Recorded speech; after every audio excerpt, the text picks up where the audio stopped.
saja pemirsa, pada segmen ini kita akan kembali memperdalam visi misi dari masing-masing pasangan calon gubernur dan wakil gubernur Jawa Tengah tahun 2024. Namun kali ini para calon wakil gubernur akan diberi kesempatan menjawab pertanyaan hasil rumusan dari tim panelis. Tapi sebelum kita mulai, kami ingatkan sekali lagi untuk Bapak Ibu yang hadir di sini menjaga situasi tetap kondusif. Kalau tidak, kami tidak akan memulai jalannya debat. Kita sepakat untuk itu? Oke, silakan Andrew. Kami mengucapkan terima kasih Bapak Ibu yang sudah menjaga malam hari ini khidmat dan juga kondusif. Pertanyaan masih sesuai dengan tema debat, yakni membangun sosial budaya, pendidikan, kesehatan dan perlindungan untuk masyarakat yang sejahtera dan toleran. Para calon wakil gubernur akan mengambil salah satu nomor dari 5 nomor amplop pertanyaan yang tersedia pada fishbowl B. Selanjutnya, pertanyaan akan kami bacakan dan masing-masing calon wakil gubernur diberi waktu 3 menit untuk menjawab. Dilanjutkan calon wakil gubernur lain memberi tanggapan selama 2 menit. Setelahnya diberi kesempatan kembali untuk memberikan tanggapan balik dengan waktu 2 menit. Pasangan calon gubernur juga diperkenankan untuk menambahkan jawaban atau tanggapan selama waktunya masih ada. Kami persilakan langsung saja kepada calon wakil gubernur nomor urut 1 bisa menuju ke fishbowl untuk mengambil nomor amplop pertanyaan.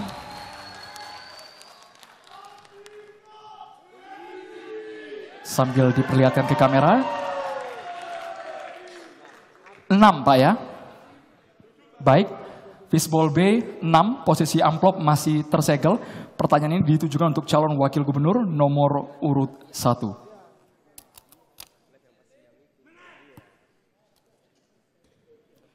Indeks Pembangunan Kebudayaan IPK berperan sebagai alat ukur pencapaian dalam pembangunan kebudayaan bagi Provinsi Jawa Tengah. Salah satu dimensi IPK adalah dimensi ekonomi budaya. Data Kementerian Pendidikan dan Kebudayaan tahun 2023 menyebutkan bahwa skor IPK Jawa Tengah 60,89 lebih tinggi dari skor IPK nasional yakni 57,13. Namun demikian, skor dimensi ekonomi budaya IPK Jawa Tengah relatif kecil, yaitu 45,11. Ini menunjukkan bahwa kebudayaan belum memberi kontribusi signifikan terhadap kesejahteraan dan pengurangan kemiskinan di Jawa Tengah. Pertanyaannya Bapak, bagaimana strategi dan upaya pasangan calon agar kebudayaan dapat memberikan dampak signifikan terhadap kesejahteraan masyarakat? Waktu menjawab 3 menit dihitung ketika Bapak berbicara. Baik, terima kasih pertanyaannya. Bahwa pendiri bangsa kita Bung Karno pernah meletakkan sebuah dasar yang luar biasa untuk republik ini yang namanya gotong royong. Hasil daripada sebuah pemerasan, memeras Pancasila menjadi 3 sila, kemudian 1 sila, itulah gotong royong. Problematiknya hari ini, terkadang kita lihat di sekeliling kita, banyak masyarakat yang lebih menonjolkan individualisme, mementingkan kelompok, mementingkan agamanya, mementingkan sukunya masing-masing. Ini sudah mencederai komitmen kita tentang makna Pancasila saat Bung Karno dan Bung Hatta memerdekakan republik ini. Maka pasangan calon Andika Hendi kita berdua, kita akan terus menggelorakan gotong royong. Kami di Semarang waktu ditugaskan oleh teman-teman di pimpinan, kami pernah membuat konsep namanya bergerak bersama. Ada pemerintah, ada pengusaha, ada penduduk dengan segala ketokohannya, ada teman-teman pewarta dan semuanya. Pada saat keempat kelompok ini bisa kemudian berjalan dengan baik, mobilnya melaju kencang. Semarang pernah pertumbuhan ekonominya di atas 6%. Maka kemudian upah buruh di tahun 2013-2014 boleh di browsing, Semarang pernah menaikkan 50%. Pengusahanya apakah marah? Tidak, karena kita melihat situasi ekonominya sedang baik. Maka dalam sebuah spirit kebudayaan, kami akan mengajak para seniman budayawan untuk mengadakan event-event. Karena kota tanpa seni dan budaya itu adalah kota kosong. Kami ingin mengisi kota-kota yang ada di Jawa Tengah menjadi kota yang penuh keberadaban. Selain itu, pariwisatanya pasti akan meningkat pesat. Kenapa meningkat pesat? Karena ada tontonan.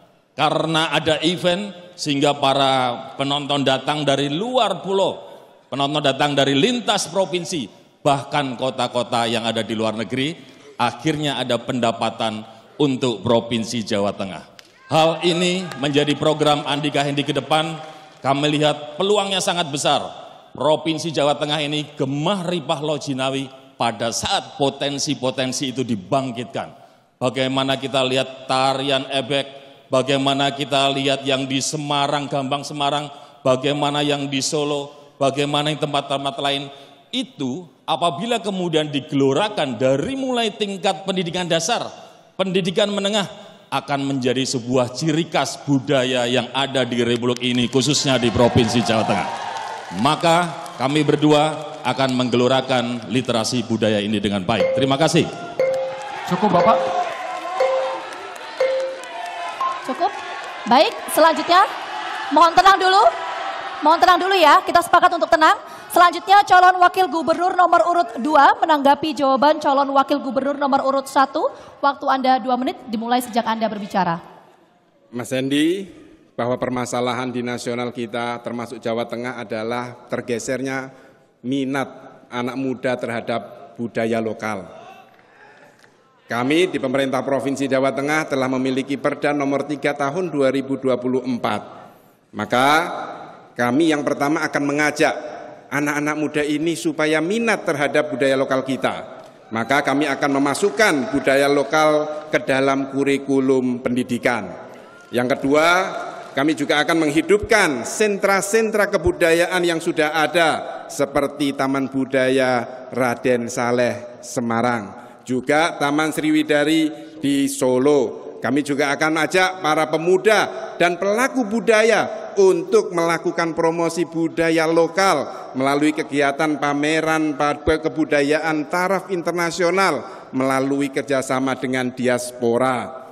Kami juga akan mengajak para pemuda dan pelaku kebudayaan untuk memanfaatkan cagar budaya dan kesenian daerah, Mas. Seperti pabrik gula di Colomadu, ketoprak di Pati, itu akan kita manfaatkan untuk mengungkit pertumbuhan ekonomi kebudayaan yang ada di Jawa Tengah. Kami juga akan memastikan untuk perlindungan kebudayaan yang kemarin saya tembangkan, lir ilir, tembang dari Sunan Kalijaga, kami rekomendasikan untuk diakui ke UNESCO. Kami di pemerintah Provinsi Jawa Tengah telah ikut andil pelestarian bahasa. Di pemerintah Provinsi Jawa Tengah setiap Kamis kita memakai bahasa Jawa Tengah. Terima kasih. Masih ada waktu Bapak? Cukup. Baik, cukup. Kami persilakan calon wakil gubernur nomor urut 1 untuk menanggapi balik calon wakil gubernur nomor urut 2. Waktu 2 menit, silakan. Ya, Gus Yassin sudah mempunyai program bagus. Terus terang, ada beberapa program ini yang juga ada di program Andika Hendi. Tapi itu kan baru akan. Maksud saya, kalau beliau dulu 5 tahun di Provinsi Jawa Tengah, dengan ide yang sangat brilian ini, kenapa indeks terkait pembangunan kebudayaan Jawa Tengah ini rendah, cenderung turun? Mohon maaf, angkanya 46,35. Jadi dalam bayangan saya, ide-idenya zaman Gus Yassin itu tidak terimplementasi dengan baik.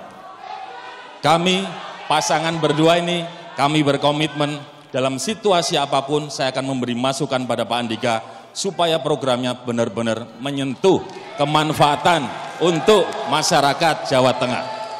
Jadi jangan sampai hanya berhalusinasi tapi ternyata tidak dikerjakan. Mohon maaf ya Gus, ada mau tambahkan Pak? Sebetulnya ketinggalan kita dari daerah istimewa Yogyakarta adalah di variabel ekonomi budaya. Itu yang hampir 2 kali lipat. Sedangkan variabel-variabel lain itu, ya kita di bawah daerah istimewa Yogyakarta tetapi tidak terlalu jauh. Nah mungkin kembali ke pemberian insentif tadi. Misalnya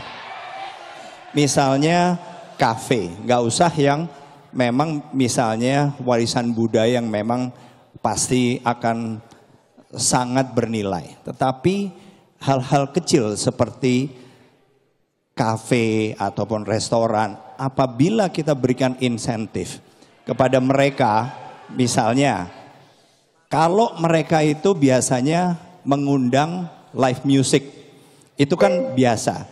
Tapi kalau mereka mengundang budaya, kesenian, kita berikan insentif. Waktu habis, Bapak. Cukup. Selanjutnya, mohon tenang dulu. Mohon tenang dulu ya. Jelajahi cara baru mendapatkan informasi. Download Metro TV Extend sekarang.